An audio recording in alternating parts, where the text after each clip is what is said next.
Bem, eu disse na noite de hoje que vivi novamente uma experiência singular, especial, porque há 2 semanas estive lá no arquipélago de Galápagos.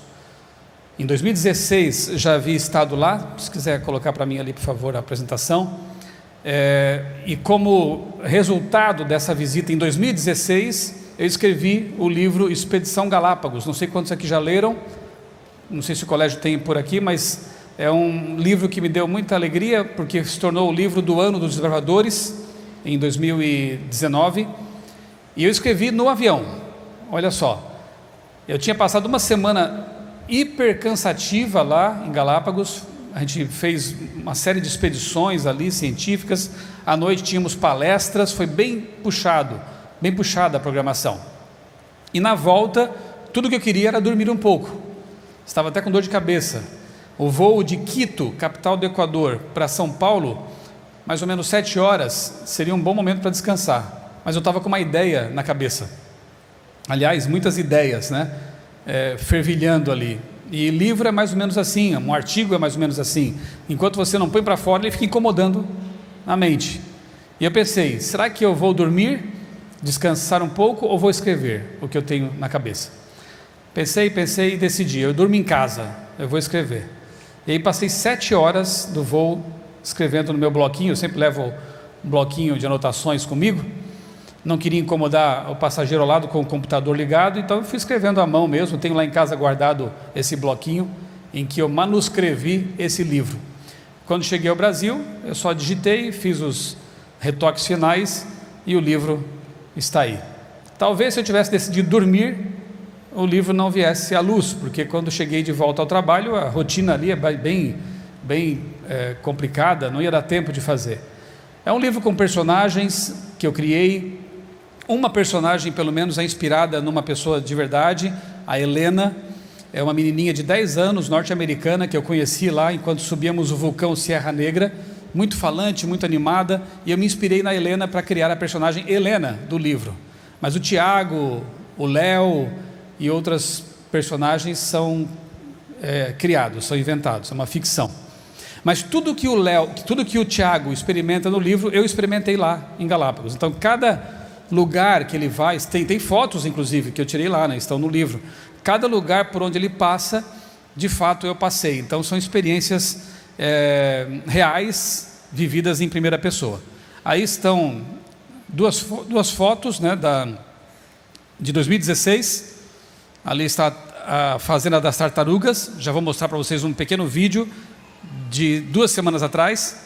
E ali uma foto do grupo de pesquisadores que todas as noites assistíamos ali palestras de paleontólogos, arqueólogos, biólogos, cientistas do nosso Instituto de Pesquisas dos Estados Unidos, que é o Geoscience Research Institute, que a Igreja Adventista mantém lá na Universidade de Loma Linda. Estavam lá conosco pesquisando. E aqui então já é uma foto de 2 semanas atrás. Essa placa você não encontra em lugar nenhum do mundo, só em Galápagos. Cuidado, tartarugas cruzando a rua. Então as tartarugas gigantes de Galápagos são patrimônio da humanidade. Elas estão lá, mas não pertencem ao dono da fazenda, a ninguém. Elas podem passar livremente para qualquer lugar, e ai de você se mexer com elas. Aliás, não pode nem tocar nos animais lá. Você poderia, porque eles são tão mansos que você pode chegar bem pertinho deles, mas é proibido colocar a mão neles, quase que pelo mesmo motivo de agora aqui, porque a gente pode transmitir algum tipo de bactéria, né? Mesmo os produtos químicos que a gente usa, protetor solar, hidratante ou coisa parecida, podem ser nocivos para os animais das ilhas ali. É uma fauna e uma flora bem sensíveis, porque estão lá isoladas, no meio do oceano, né? É um arquipélago que fica 1000 quilômetros adentro, na costa do Equador. Então realmente é um habitat muito sensível. Se a gente levar algum tipo de micro-organismo, pode acabar com uma espécie. Quando a gente aterrissa na ilha de Baltra, que é onde fica o aeroporto, 5 voos mais ou menos por dia chegam lá com turistas, eles borrifam, eles aplicam lá um spray na bagagem de mão para justamente descontaminar, para evitar que algum inseto novo, estranho, chegue às ilhas e possa causar desequilíbrio ecológico por ali. Aí está o nosso museu foi inaugurado há 2 semanas atrás, o Origins, Museum of Nature, um museu criacionista em plena Avenida Charles Darwin. Mas a ideia não é provocação, não. A ideia é apresentar aos turistas uma visão diferente a respeito das origens. E esse museu tem feito muito bem isso aí. Uma bióloga, doutoranda adventista, criacionista, está lá cuidando do museu, a Maura, e é uma benção. As pessoas passam ali em frente, querem tirar foto, querem conhecer, querem entrar, e ele fica muito bem localizado. Do lado tem uma escola adventista, e em cima fica o auditório da igreja adventista que está ali também. Foi muito legal participar dessa cerimônia, desse momento histórico. Aí está o logotipo, né, do museu. É um museu de ciências. Tem alguns ambientes ali bem preparados, que falam sobre design inteligente, falam sobre a água, a terra, o ar, o universo. Mostram às pessoas que nós temos que conservar isso, preservar, porque isso faz parte da chamada mordomia cristã. E termina com uma sessão sobre os 8 remédios naturais, mostrando às pessoas que não basta conhecer sobre o universo, sobre os recursos da terra, se a gente não se cuidar juntamente com a terra. Então o enfoque final desse museu é mostrar que você faz parte da criação e tem que se cuidar, juntamente com a criação. Obrigado. Falei em água e chegou água aqui, né? Pronto.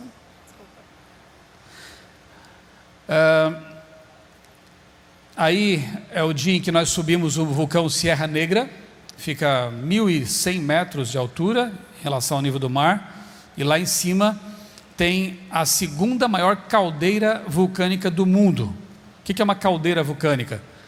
O cone vulcânico sobe, né? Você conhece isso, né? Ele explode, às vezes derrama ali lava, e depois, algumas vezes, ele colapsa, ele desmorona, quando todo o conteúdo de magma de lava escoou. Quando ele desmorona, ele forma uma caldeira. Isso aqui é uma caldeira. Tem 10 quilômetros de diâmetro, cerca de 40 de circunferência. É gigantesco, né? A cada 5 anos, 10 anos, há algum tipo de atividade vulcânica por ali, mas nada assim tão perigoso, né? No máximo escoa um pouco de lava lá dentro, fumaça, mas fica por isso mesmo. Todo o arquipélago é vulcânico, de formação vulcânica. Foi uma catástrofe ocorrida alguns milhares de anos atrás, que elevou o leito oceânico e formou essas ilhas. As rochas ali são todas de origem vulcânica. Clica para mim agora nessa tela. Vocês vão ver um vídeo em que eu entrevistei a Maura, a bióloga que está lá no museu, cuidando do museu. Essas são tartarugas gigantes lá de Galápagos, chegam a pesar até 500 quilos. Aqui atrás de nós o símbolo, né? Um dos grandes símbolos de Galápagos, né? As tartarugas gigantes. Nós estamos aqui na fazenda das tartarugas, El Chaco, né? Maura, fala pra gente um pouquinho sobre elas aqui e por que elas são tão especiais. Elas são marca registrada aqui das ilhas, né? E uma coisa bem interessante é que as tartarugas fazem parte do patrimônio histórico aqui das ilhas. Então as pessoas não podem simplesmente chegar num lugar e remover as tartarugas simplesmente porque elas estão incomodando. Quer dizer, elas nem pertencem a esse local, né? Exatamente. Elas são patrimônio da humanidade, né? Interessante. Exatamente. Então somos nós que temos que nos adaptar a esses animais. Então isso é bem legal. Algumas curiosidades sobre elas e em comparação com outras tartarugas. Sim, elas são bem enormes, né? Bem maiores do que a gente está acostumado. A gente estava até comentando aqui. Se a gente está no Brasil e você vê um pasto, você nunca vai imaginar que tem uma tartaruga ali, mas aqui é muito comum você andar aqui num lugar que parece um pasto, onde você teria vaca, por exemplo, e aí você vê um negócio que parece uma pedra, você chega pertinho, é uma tartaruga. E pastando gigante. Também, pastando, né? Exatamente, elas comendo. Comem esse pasto aqui, né? Tem um nome, né? Sim, ele foi introduzido aqui pasto em 1920, é isso. E também come as goiabas que caem das árvores, né? E o interessante, ó, você está vendo ela meio de longe aqui, ok? A gente não pode chegar muito perto, já explicamos para você que tem todo um cuidado aqui com a fauna e flora da ilha, né? Mas ela é bem grande, elas podem chegar a meia tonelada, 500 quilos, né? E muito longevas, veja como o vegetarianismo aí funciona, né, Maura? Provas. 120 anos, tem a outra aqui, eu vou mostrar para você lá do outro lado, ó, aquela lá, ó. Isso, tá. O guia, ele estimou em 120 anos, quer dizer, são muito longevas, né? E são tranquilas, não são estressadas, comem bem. Então, aí que bacana, ó, 3 aqui, ó, olha. Olha, eles brindaram aqui, ó. Muito louco. Querem participar do vídeo? Muito legal, muito legal. Muito bom. É isso aí. Realmente é uma experiência bem interessante ficar assim tão perto, né, da natureza. Isso me fez em muitos momentos pensar na realidade do Éden e do céu, porque nós sabemos que era bem diferente, os animais não tinham medo da gente, né? Outra experiência interessante foi atravessar os chamados túneis de lava. Há alguns ali nas ilhas do arquipélago, formados por atividade vulcânica. Eu tenho um vídeo aqui pequeno para você ver como é lá dentro de um desses túneis de lava. Pode clicar para mim. Outra atração muito legal aqui dessas ilhas de Galápagos, porque são formação vulcânica, são os túneis de lava. E a gente vai entrar num desses agora, exatamente aqui, na mesma fazenda em que estão as tartarugas gigantes de Galápagos.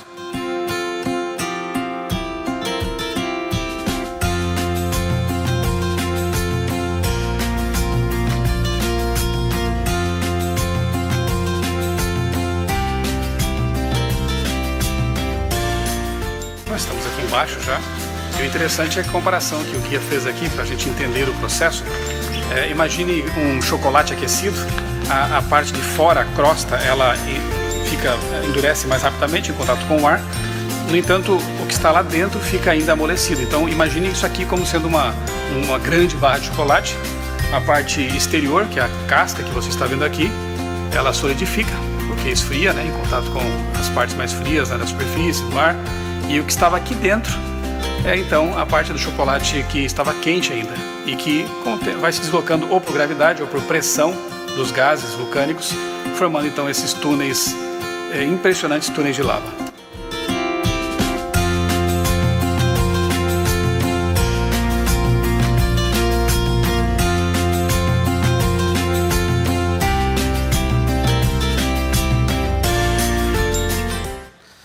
À tarde eu vou falar um pouquinho mais sobre o dilúvio e vulcanismo associado com o dilúvio. A gente fica pensando, se uma atividade vulcânica que formou esse arquipélago foi capaz de causar tudo isso, imagine o mundo inteiro sendo devastado por catástrofes, trincamento da crosta terrestre e vulcanismo fissural em grande magnitude. Então à tarde eu vou comentar um pouco mais sobre isso aí. Aqui, pode clicar. Eu filmei uma iguana marinha caminhando ali tranquilamente. Ela pode parecer assustadora, mas não faz mal nenhum. São todas herbívoras. E por sinal, as iguanas marinhas, como esta aí, elas se alimentam de algas. Elas adquiriram um comportamento um pouco diferente das demais iguanas. Ali a gente encontra iguanas de algumas cores, como negras, que são as marinhas, iguanas amarelas também. É bem interessante também estar ali pertinho das iguanas. Daria até para tocá-las também, só que não pode, né? É uma regra ali em todas as ilhas do arquipélago. E a experiência mais fantástica que eu vivi, de novo, porque em 2016 já tinha visto isso, só que durante todos os dias a gente fez ali uns 3 ou 4 mergulhos, e eu não tinha ainda visto uma tartaruga marinha. Eu estava pedindo a Deus, Senhor, não deixa eu ir embora sem ter essa experiência. Porque a gente mergulha ali junto com os peixes, com tubarões são bem alimentados, eles não têm vontade de comer a gente, porque tem peixe de sobra, então não tem perigo. E é muito interessante perceber como os peixes são tão curiosos com a gente quanto a gente com eles. Era muito comum eu chegar perto deles, eu não tinha GoPro, eu simplesmente coloquei uma capa plástica no meu celular e fui com ele assim mesmo. Ou seja, todas as imagens eu estava assim, a 1 palmo de distância dos bichos, como é o caso dessa tartaruga que eu vou mostrar para vocês. Então, quando eu chegava perto dos peixes, eles se viravam para me olhar, estavam curiosos, que bicho é esse, né? Que peixão é esse aí? Então é maravilhoso, é maravilhosa essa interação com a natureza que a gente pode ter ali. E no último dia, no último mergulho, eu ganhei o meu presente, aquilo que eu tinha pedido para Deus. Opa, deixa eu voltar aqui, clica para mim na tela para a gente ver o que aconteceu. Eu avistei essa tartaruga de longe e pensei, puxa, eu não vou alcançá-la, elas são muito rápidas. Eu estava sem pé de pato, também não conseguia nadar tão rápido. E de repente ela me viu e olha o que ela faz. Ela dá meia volta e vem para perto de mim. Não foi um presente? Isso aí eu estava a 1 palmo de distância, eu cheguei o celular pertinho do rosto dela. E depois me dá tchau e vai embora. Foi fantástico. Realmente uma experiência para guardar para a vida toda, né? peixinho também passa perto. É incrível, incrível, né? Que saudade do céu. Que vontade de ir para a nova terra, né? Quando isso aí vai ser tão normal para a gente. Isso tudo você encontra nesse livro, tá? Expedição Galápagos. Todas essas experiências, aventuras, eu escrevi ali nessa história. O arquipélago de Galápagos ficou famoso mesmo. Um monte de ilhas rochosas perdidas no meio do mar. Por que são tão famosas? Porque em 1835, um camarada com 22 anos, se eu não me engano, que se tornou famoso, passou por lá. Quem foi? Charles Darwin, um dos maiores nomes da teoria da evolução. E ele esteve lá, ele viu tudo que eu vi também, as coisas que nós vimos ali, iguanas, pássaros, a vegetação. Ele esteve em algumas ilhas do arquipélago, pelo menos numa delas em que nós também estivemos, que foi a ilha de Isabela. Isabela. Ele esteve em 4 ilhas, são centenas de ilhas ali, 4 são mais conhecidas, maiores. A Isabela é aquela grandona que parece um L invertido. Ali há 4 ou 5 vulcões. Um deles é o Sierra Negra, aquele que nós subimos. E Darwin passou por lá e então ali se tornou um arquipélago da moda. Você encontra camisetas, chaveiros, tudo com o Darwin ali, né? Embora o povo lá seja cristão, e a maioria, como eu pesquisei, nem crê no darwinismo. Eles usam mais o Darwin como um ícone, né? Tipo aquele pessoal que põe Che Guevara na camiseta e nem sabe quem foi o Che Guevara. É comércio, né? Bom, assim, alguns traços rápidos da biografia de Charles Darwin. Era um inglês, lá do século XIX, viveu mais ou menos na época de Ellen White, né? E Karl Marx e outras figuras importantes da história. Ele viveu numa Inglaterra conturbada, uma Inglaterra em ebulição, com ideias surgindo, um povo farto, chateado, né, com a igreja da época, a igreja dominante na época, e era uma igreja dominadora, aliada à burguesia, todas essas coisas aí, que acabaram trazendo ideias revolucionárias. Então tudo que fosse novidade contra a igreja acabou sendo bem aceito. E a teoria da evolução de Charles Darwin encontrou um terreno fértil para florescer, justamente por causa dessa condição político-social da época. Se fosse hoje, talvez o darwinismo não tivesse toda essa força, por 2 motivos. A nossa sociedade é outra. Segundo, a ciência se desenvolveu muito. Eu disse ontem que estou fazendo uma pós-graduação em biologia molecular. Se Darwin soubesse o que hoje em biologia molecular se sabe, ele possivelmente teria repensado muita coisa. Para vocês terem uma ideia, não tinha nem microscópio. Darwin não tinha a menor ideia do que fosse uma célula viva. Ele fez observações muito bem acuradas, ele foi uma pessoa bem detalhista, fez o que podia ter feito na época, mas ele não tinha os conhecimentos de que dispomos hoje. E talvez seu livro não pudesse nem ser publicado hoje, enfim. Revolução Francesa, ideias do iluminismo, todas essas ideias estavam ali presentes na sociedade em que Darwin viveu. Na infância, ele sofreu a influência dos 2 avós, praticamente ateus. Olha como as ideias da infância fazem diferença na vida adulta, né?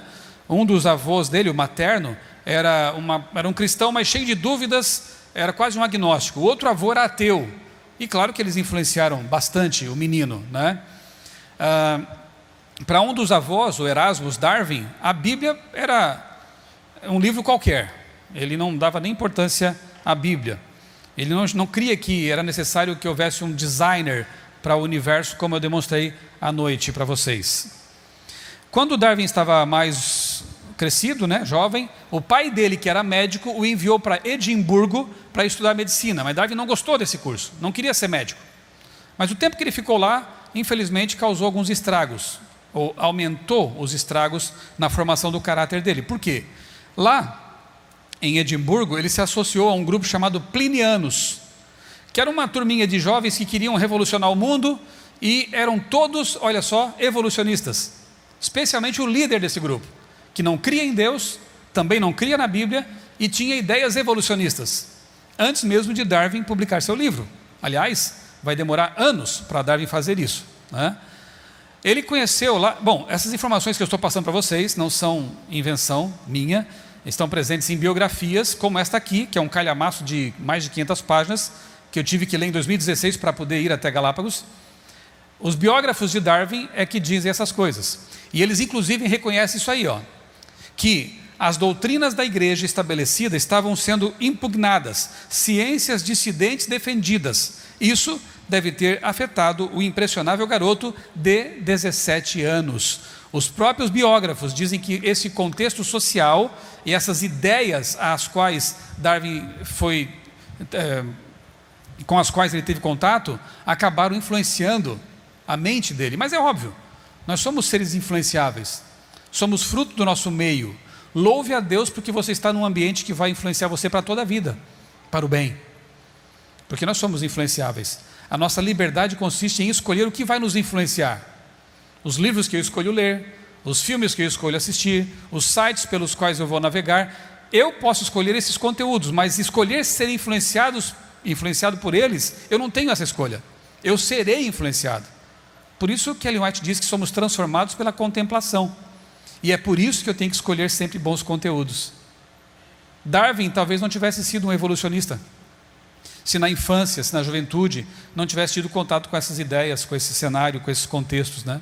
Mas enfim, as coisas são como são, né? Lá na faculdade de medicina, que ele ficou pouco tempo, eu disse a vocês, ele conheceu um professor chamado Robert Edmond Grant, um colecionador de esponjas e um evolucionista intransigente. Como dizem os biógrafos, nada era sagrado para ele. Ele já defendia também o evolucionismo e foi um grande influenciador na vida de Darwin. Esse livro aí foi um dos que mais agradaram, digamos assim, Charles. Por quê? Charles Darwin é de um outro autor chamado Charles também, Charles Lyell. Porque nesse livro, Lyell apresenta a ideia do uniformitarismo, ou seja, contrapondo-se à Bíblia, que ensina o catastrofismo, ou seja, um dilúvio global pode alterar drasticamente a superfície da Terra, dar a impressão de que coisas são antigas quando são recentes, como é o caso de Galápagos, parecem ser ilhas com milhões de anos, mas tem milhares. Então, Lyell abandona a ideia das catástrofes, do catastrofismo, e adota a visão uniformitarista, que é aquela que diz o seguinte: os processos que ocorrem no mundo estão aí acontecendo ao longo de milhões e milhões de anos. Isso foi muito útil para Darwin. Por quê? Porque quando ele formula a sua teoria, baseada em seleção natural, basicamente, era necessário para ele para que houvesse a macroevolução, ou seja, um dinossauro virar uma ave, como eles ensinam, não dá para entender que isso possa acontecer em milhares de anos, tem que ser milhões de anos. Aí quando Lyell publica esse livro, Princípios de Geologia, com essa ideia, Darwin abraçou com tudo essa ideia, porque ela era muito conveniente para ele. Na verdade, entre os livros que ele levou a bordo do navio Beagle, na sua viagem de 5 anos pelo mundo, uma das paradas foi Galápagos, ele levou esse livro aí, o livro de Lyell. Leu o primeiro volume na viagem e recebeu o segundo volume num porto e continuou lendo esse livro. Então ele juntou esses conceitos com as ideias dele, que vão dar futuramente no livro A Origem das Espécies. O que Darwin não viu em Galápagos? Essa é a pergunta que a gente se fez lá. O que ele viu a gente sabe. O que ele não viu? Bem, primeiro o que ele viu, e eu vi também. Existem 13 espécies de tentilhões nas ilhas. Tentilhões são os nossos pardais, só que lá eles têm muito mais variabilidade. Então, o que eu percebi? Eu tirei foto disso também, documentei. Numa ilha o tentilhão é cinzento, na outra ele é negro, na outra tem um bico mais comprido ou bico mais curto. Ou seja, o que Darwin viu nas Ilhas Galápagos é o mesmo que um criacionista consegue ver: adaptações. Alguns chamam de microevolução, talvez o termo não seja muito adequado, mas para comparação talvez sirva. Microevolução são diversificações limitadas, isso você percebe lá. Numa ilha tem iguanas amarelas, na outra, já mostrei, tem iguanas negras, mas são todas iguanas. Você não encontra um pássaro que seja metade tentilhão, metade já urubu. Eu estou assim exagerando um pouco, né? Mas essas macroevoluções não estão presentes ali. Não é possível observá-las, nem depois de mais de um século e meio de que Darwin esteve por lá, isso é perceptível. A gente vê adaptações, como neste momento estou vendo aqui também. Aqui há pessoas brancas pessoas asiáticas, amarelas, pessoas negras, pessoas mulatas. Isso são adaptações, são modificações limitadas, mas somos todos o quê? De uma só raça. Como se chama a nossa raça? Humana. Eu resisto a dizer raça negra ou raça branca, porque isso não existe biologicamente falando. Não somos cachorros? Cachorro tem um monte de raça. Nós somos uma raça humana, com variações limitadas. As iguanas, mais ou menos isso. Tentilhões, mais ou menos isso. Variações dentro de uma mesma espécie, de um mesmo tipo, né? Isso a gente vê lá. E o criacionismo aceita esse tipo de coisa. Olha o que Darwin viu. Olha o que eu vi. Iguanas amarelas, iguanas negras. São todas iguanas. Comportamento, coloração, né? Darwin imaginava que no registro fóssil, um dia, ele deu um cheque pré-datado, né? Um dia vão descobrir que há vários fósseis de transição lá embaixo da terra, quando começarem a escavar. E começamos a escavar para fazer pontes, estradas, prédios, e não encontramos nada disso. No registro fóssil, a gente vê peixes, anfíbios, répteis, mamíferos, todos, dá até para usar a Bíblia, né? Segundo a sua espécie. Não existem elementos de transição válidos para aceitar essa profecia darwiniana de que um dia os elos perdidos seriam descobertos. Eles continuam perdidos. É isso? Esse é o fato, né? Ele esperava que pudessem comprovar e não aconteceu. Ele ainda faz uma espécie de desafio no seu livro, quando diz assim, ó: se pudesse ser demonstrada a existência de qualquer órgão complexo que não poderia ter sido formado por numerosas sucessivas e ligeiras modificações, minha teoria desmoronaria por completo. Ele não imaginava que mais de 150 anos depois, esse desafio seria encarado. E um dos que encarou o desafio foi Michael Behe, autor do livro A Caixa Preta de Darwin. Nesse livro, Behe apresenta vários sistemas que não poderiam ser resultado de sucessivas, lentas, graduais modificações, para que pudesse haver novos órgãos, novos planos corporais. Ele fala de complexidade irredutível. Que negócio é esse de complexidade irredutível? Ele compara com uma ratoeira, o Michael Behe. Para você ter uma ratoeira funcionando, você precisa ter pelo menos algumas peças mínimas, né? Tem que ter uma base, um martelo que bate no pobre do rato, uma trava, uma mola, pelo menos isso. Se você retirar a mola, funciona a ratoeira? Não, então deixa a mola ali. Mas se você retirar a trava, funciona a ratoeira? Também não, deixa a trava e a mola ali. Tira a base, funciona a ratoeira? Não tem como. Então nesse momento você acabou de descobrir um sistema cuja complexidade não pode ser reduzida, porque senão não funciona. Então Behe chama isso de sistemas de complexidade irredutível, não pode reduzir. E desde que foi concebida, ela tinha que ser desse jeito, porque senão também não funcionaria. Não dá para esperar que as partes vão se juntando ao longo do tempo, para que depois você tenha a função. Se a função já era esperada, ela tinha que estar pronta desde a primeira vez. Ok? Então, ao a bioquímica se desenvolver, ao a biologia molecular se desenvolver, a gente pode perceber que o corpo humano, eu mostrei isso à noite para vocês, está repleto de máquinas moleculares que tinham que estar lá desde a primeira vez, ou não haveria ser humano para contar a história. Isso é muito interessante. O desafio de Darwin foi aceito, e a ciência se desenvolveu a tal ponto que mostrou que se fossem sinceros, né, os honestos intelectualmente, os darwinistas teriam que aceitar que o desafio de Darwin foi aceito, foi encarado e foi demonstrada falha a teoria da evolução. Clica para mim nessa animação. Isso aí é um motor, é um flagelo bacteriano, uma bactéria flagelada, né? Ela tem ali o chicotinho, o rabinho que faz com que ela se locomova no líquido. E dentro dela tem um motor elétrico, um rotor que funciona com energia elétrica. Ele é que acelera o chicotinho para que o rabinho do flagelo da bactéria, para que ela se locomova mais rapidamente ou consiga até parar, se ele parar a rotação. Você sabe que motores não surgem do nada, que motores são constituídos de peças interconectadas. Qualquer motor mais simples que exista é assim. Só que esse motor é ultra avançado, praticamente não tem atrito, não perde muita coisa como calor, em forma de calor. Funciona de modo perfeito. espermatozoides têm motor como esse. E o primeiro espermatozoide da história já tinha que tê-lo, porque senão não haveria fecundação e não haveria vida. Quer dizer então que nós passamos a crer em milagres agora, né? Apareceu, um motorzinho lá, perfeito, na primeira vez. Ou tinha que esperar até ele existir para que pudesse haver fecundação? Não haveria. Tinha que estar presente com sua complexidade na primeira vez. Isso é complexidade irredutível.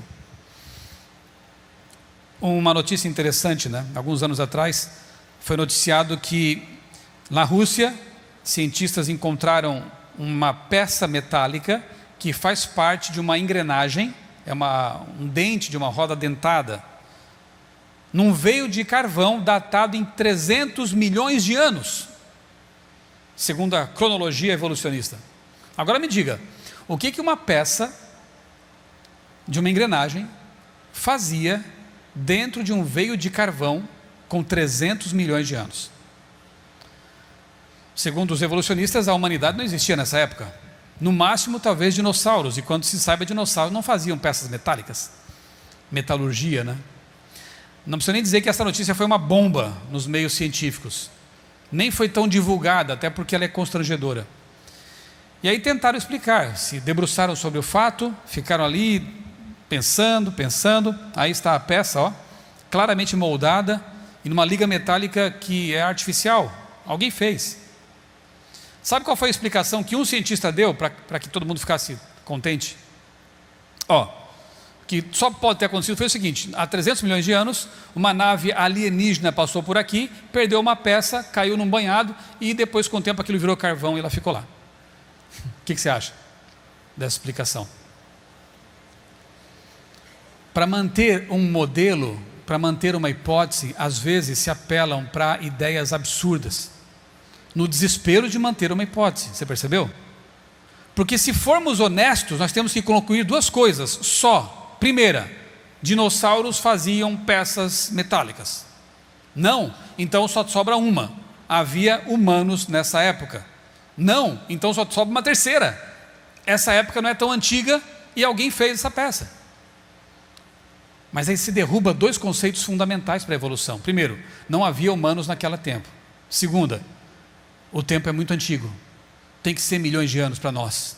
Não pode ser só milhares de anos. O carvão se formou há milhões de anos. Você percebe?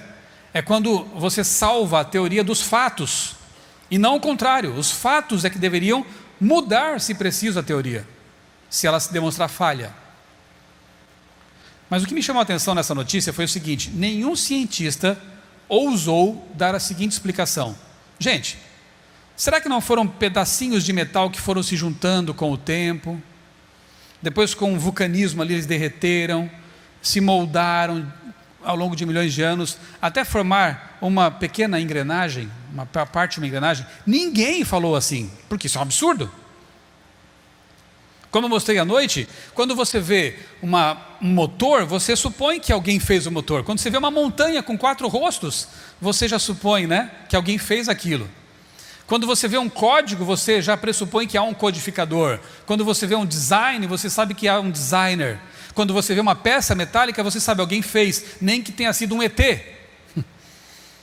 Mas o acaso não. Mas quando eu falo que Deus criou a vida, eles dizem, não, aí foi por acaso. Não é estranho? Uma simples peça metálica revela que alguém fez, mesmo que seja um ET. Mas quando eu falo que a vida foi feita por alguém, me dizem eles que não. A vida surgiu. Ela apareceu. A vida é muito mais do que uma peça metálica. Concordam? E se você visse uma engrenagem inteira, o que você diria? Acaso ou planejamento? Se só um dente de uma roda dentada, para os cientistas, aponta para um ET que fez, o que você me diria? O que eles diriam se vissem uma engrenagem inteira? É óbvia a resposta. Você consegue imaginar a quem pertence essa engrenagem? Eu vou te mostrar. Clica para mim lá, por favor. Uma reportagem da Scientific American, para você treinar o seu inglês aí, ó, agora. This jumping insect is a juvenile Issus coleoptratus, also known as a plant hopper. It makes a living hopping from plant to plant and extracting sugar from the plant's veins. Unlike many jumping insects, the plant hopper's legs sit directly under its body, and this creates a unique problem. Unless both legs fire with exactly the same force and within microseconds of each other, Issus goes spinning through the air like a poorly thrown frisbee. In contrast, a grasshopper's legs are positioned on the outside of its body, which gives it a larger margin for air when taking off. A new study in the journal Science reveals how Issus has resolved this problem. On the inside of the insect's thighs are 2 sets of teeth. When it jumps, the teeth lock together, moving past each other at a rate of 50,000 teeth per second. This keeps the plant hopper's legs perfectly synchronized. According to the researchers, it's the first time that real working gears have ever been described in an animal, and they may be the first to have appeared on planet Earth. The plant hopper has been around for many millions of years, long before humans invented their own version of the gear. For Scientific American, I'm Eric Olson. Deixando de lado lá os milhões de anos que eles sempre têm que apelar para isso, né? Que o tempo é um deus para um evolucionista naturalista. É a primeira vez que foi observado na natureza um animal com uma engrenagem que sincroniza o salto. Se aquela pecinha para os cientistas lá da Rússia aponta para um design inteligente, o que dizer de um ser vivo que tem uma engrenagem inteira nele? Pela mesma lógica deviam dizer, foi alguém que fez. Design inteligente. Mas infelizmente nem sempre essa lógica funciona. Muito bem, o tempo, eu não quero atrapalhar o pregador, eu preciso caminhar para o final aqui. Eu quero só mencionar um detalhe que eu acho muito importante, que vocês têm que saber. Na introdução de uma das edições do livro Origem das Espécies, que foi publicado em 1859, veja, bem depois de Darwin ter passado por Galápagos, quase 30 anos depois, ele relutou muito em publicar o livro, até que, pressionado pelos amigos, acabou publicando. Numa das edições desse livro, o cientista evolucionista Richard Leakey escreveu honestamente o seguinte, que existem 2 pedras no sapato da teoria da evolução, dois grandes desafios. Um deles, a explosão cambriana, e o segundo, a origem dos sexos, homem e mulher. Por que isso é um desafio tremendo até hoje para a teoria da evolução? Deixa eu explicar rapidamente aqui a explosão cambriana para vocês. Vocês têm que saber disso. São argumentos que muitas vezes são deixados assim embaixo do tapete, mas nós temos que conhecer isso. Quando você estuda o registro fóssil, lá, aquelas camadas, que tipo, pensa num bolo de camadas, né? Tem chocolate, baunilha, laranja, sei lá o que mais, né? Até chegar à última camada. A última camada ali, onde há vida complexa, é chamada de período cambriano. Mas o mais impressionante é que no Cambriano a vida praticamente explode em toda a sua complexidade. Os principais filos estão presentes ali. Só que abaixo do Cambriano você não encontra evidência de pré-animais, né? Os elos perdidos, que pudessem ser aquilo que deu origem aos animais do Cambriano. É como se a vida de repente aparecesse do nada, pipocou. Isso é bem Gênesis, né? Haja animais, apareceram. É o que o registro fóssil mostra, só que isso aqui na verdade para nós é uma evidência de soterramento rápido, dilúvio. À tarde eu falo sobre isso. Os evolucionistas não entendem como a vida pode surgir tão complexa de uma vez.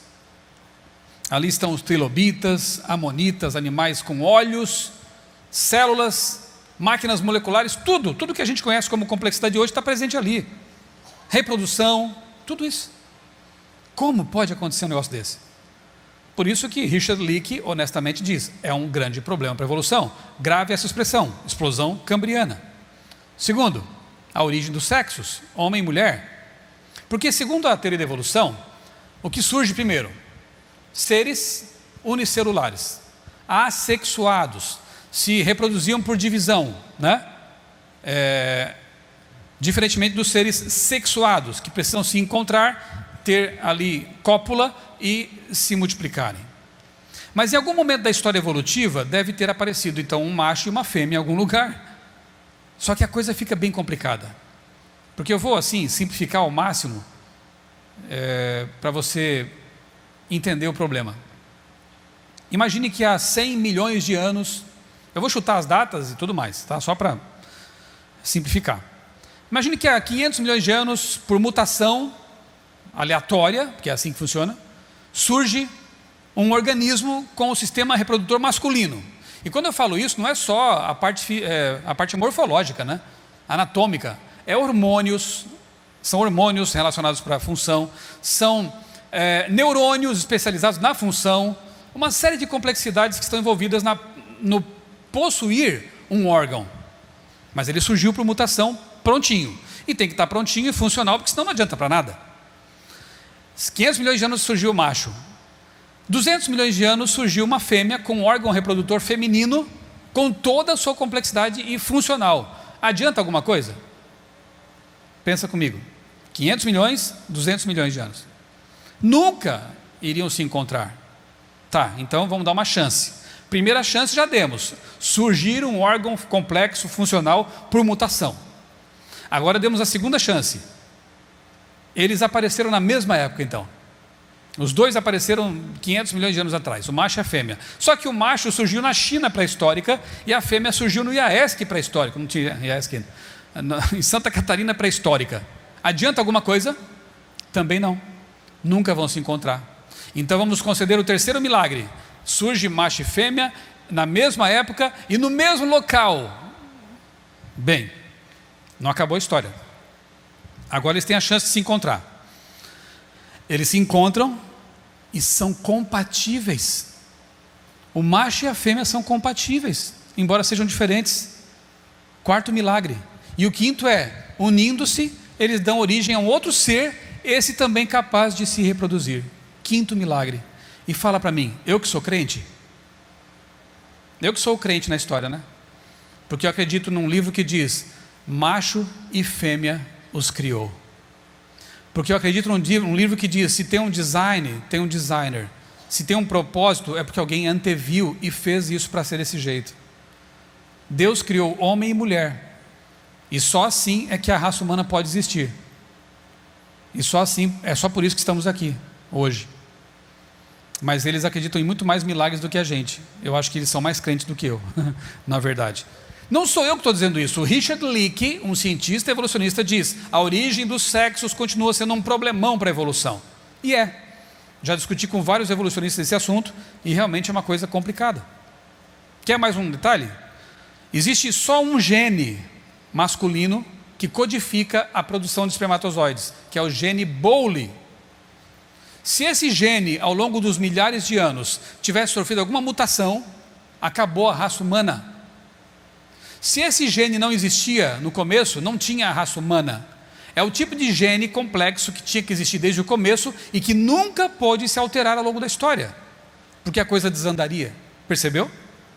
Então, quando não pode mudar, não muda. Quando querem que alguma coisa tenha mudado, ela mudou.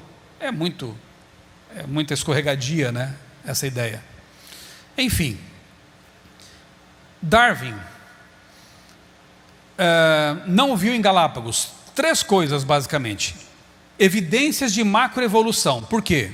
Porque não existem. Segundo, Darwin não viu em Galápagos evidências de design inteligente. Por quê? Porque ele não quis ver. Porque as lentes conceituais dele eram naturalistas, não lhe permitiam admitir que aquilo era evidência de um Deus. E terceiro, Darwin não viu complexidade irredutível. Por quê? Porque ele não podia ver. Não existia biologia molecular, não existia sequer microscópio para poder investigar a caixa preta chamada célula. Darwin não viu. Mas esses pesquisadores criacionistas que estiveram de novo ali em Galápagos, viram as digitais do Criador por todo lado.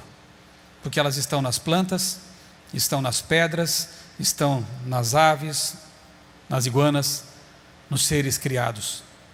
Em 1961, o ateu cosmonauta russo Yuri Gagarin foi ao espaço, o primeiro ser humano a orbitar a Terra. Foi ele que disse, a Terra realmente é azul. Quando voltou, foi entrevistado e perguntaram para ele algumas coisas, e entre as respostas ele disse o seguinte, eu estive no céu e não vi Deus lá. Olha a arrogância. Ok. Anos depois, 1968, 3 astronautas norte-americanos fizeram o primeiro voo que circundou a Lua. Não pousaram ainda, eles vão pousar em 69, 8 anos depois. Aqui estavam ainda fazendo testes.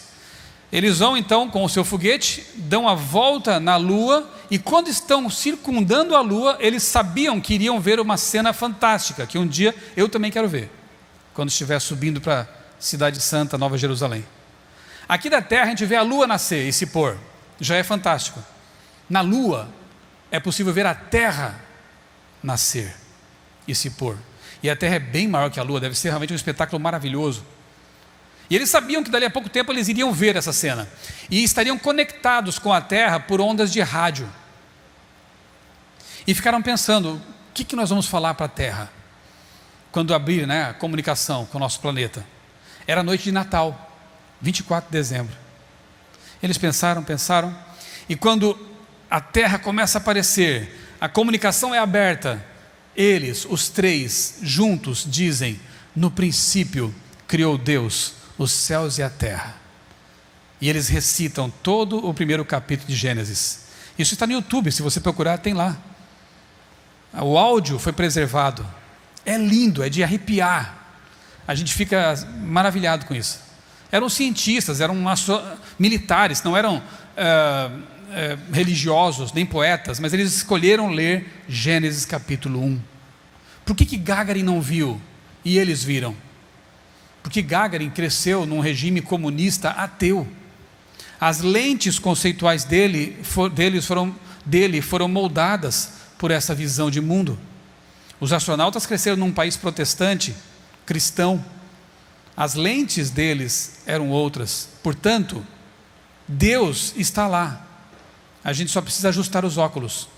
Só precisa abrir um pouco mais a mente e perceber coisas que estão tão claras e que às vezes são ignoradas.